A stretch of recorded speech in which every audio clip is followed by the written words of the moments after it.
minsan po pag meron tayong napapansin sa ating mga kaibigan, no, na may ginagawa sila na hindi ka nais-nais at nakaka-offend sa atin, nakaka-offend sa ibang tao, no.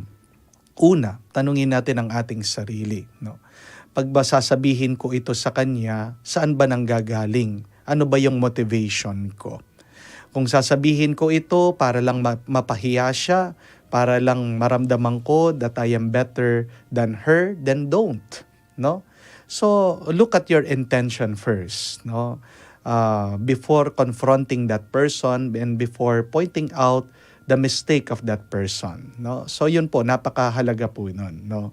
Because when the intention is clear, no, then everything, no, will be all right, no. Everything in the end will have a good, no, effect, will have a good consequence, no. Pag meron kang ginagawa na hindi malinaw sa iyo, baka lalo kayong magkagulo, di po ba, no? So tanungin niyo muna po ang inyong sarili, no, bakit ko ba gagawin ito, bakit ko ba sasabihin ito sa kanya, no?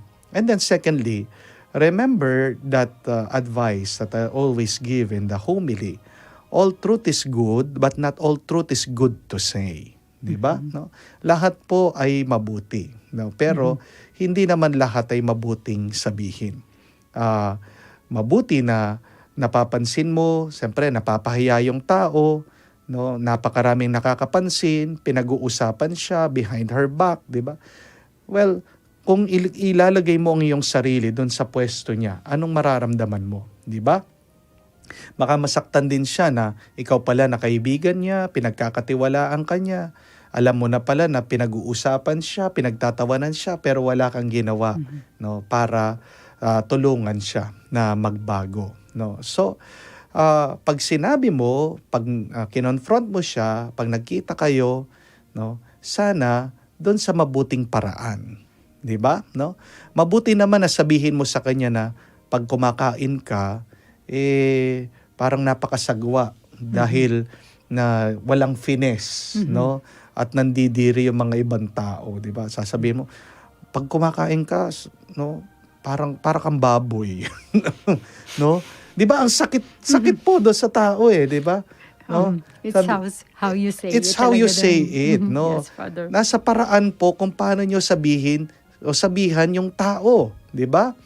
Pwede kang magsalita na galit, no? Napakasagwa mong kumain, di ba? Iba yung dating na talaga. Pero yung pwede mo sabihin na umpisahan mo doon sa intention, Mars, no? Best friend, may sasabihin ako sa iyo, pero sana wag ka magalit, no? Yung sasabihin ko sa iyo, no, sasabihin ko dahil concern ako sa iyo. Yeah. Dahil ayaw ko napapahiya ka. Dahil ayaw ko na pinag-uusapan ka ng mga tao. Alam mo naman na kaibigan kita, alam mo naman na mahal kita. So, and then pagkatapos niyo po sinabi yon, sabihin niyo kung ano yung napapansin niyo na pagkukulang nung tao, no? So, it is how you say it. It is not about what to say, no? So, mas masasaktan po yung tao kung sa bandang huli. Yes. Doon niya malalaman na ang tagal-tagal na pala siya pinag-uusapan. Kasama ka pa niya, tinuring ka pa niyang kaibigan, tapos wala kang ginawa, no? So, if you're a true friend, so be true to your friend, okay? But again, it is how you say it to your friend. Okay? So, sana po pagpatuloy nyo yung mabuting na umpisa nyo dyan sa inyong kaibigan. Alam nyo yung kanyang history, alam nyo yung kanyang kalagayan. Kailangan niya yung support. At isang support nga po, yung pagiging totoo sa kanya. At manatili po na gumagabay, no, pakisamahan, pakitunguhan nyo na mabuti ang inyong kaibigan. Kakaluguran, kumusta po kayo? May mga gumugulo ba sa inyong puso at isipan? Nalilito, naliligaw, at malapit ng sumuko sa buhay? Tumawag ka lamang o kaya mag-message ng Hello, Father.